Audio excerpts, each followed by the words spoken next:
Simanjuntak. Saya utusan dari GKPA dan Tobrapat loh. Teman-teman, saya mau bercerita nih. Ceritanya tentang suatu peristiwa yang terjadi di Getsemani. Pernahkah teman-teman mendengar Getsemani? Kira-kira Getsemani itu apa ya? Daripada bingung, lanjut ya ceritanya. Getsemani adalah suatu tempat yang terletak di Bukit Zaitun sekitar Yerusalem dan di daerah Palestina.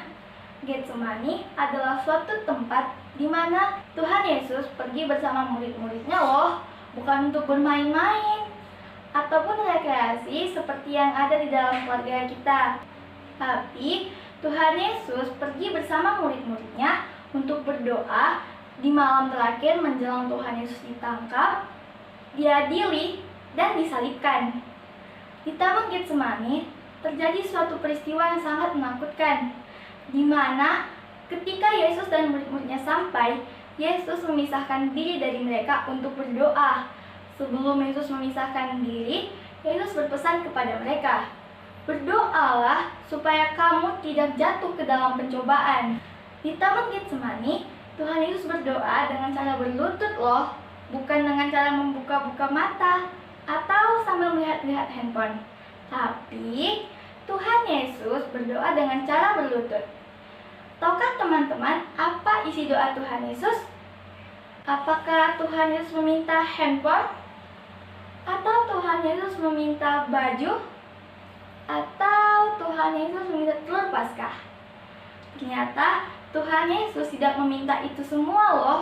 Tapi Tuhan Yesus meminta kepada Bapaknya supaya Bapa mengambil cawan daripadanya. Kira-kira cawan itu apa lagi ya teman-teman? Apakah itu sejenis dengan mangkok? Atau dengan piring? Ruth nggak tahu yang begituan. Karena Ruth penasaran, Ruth tanya deh sama abang dan kakak sekolah minggu Ruth. Ternyata cawan yang dimaksud Tuhan Yesus adalah penderitaan yang akan dialami oleh Tuhan Yesus akibat dosa umat manusia. Tuhan Yesus disalibkan, mati, dan bangkit pada hari yang ketiga agar manusia mendapat pengampunan dosa dan keselamatan. Di Taman Getsemani terjadi suatu peristiwa yang sangat menakutkan sekali loh.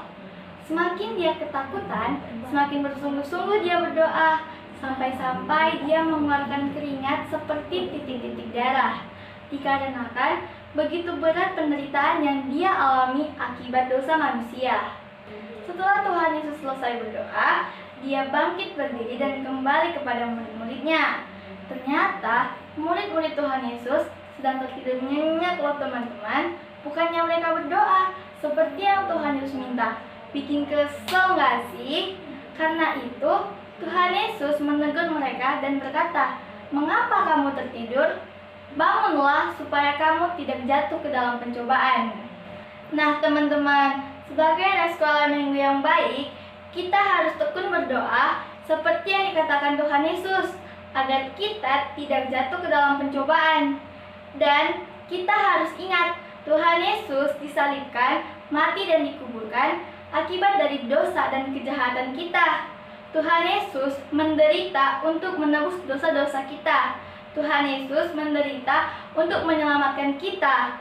Karena itu teman-teman, jadilah anak sekolah minggu yang dapat menyenangkan hati Tuhan Yesus. Dan jangan lupa berdoa ya.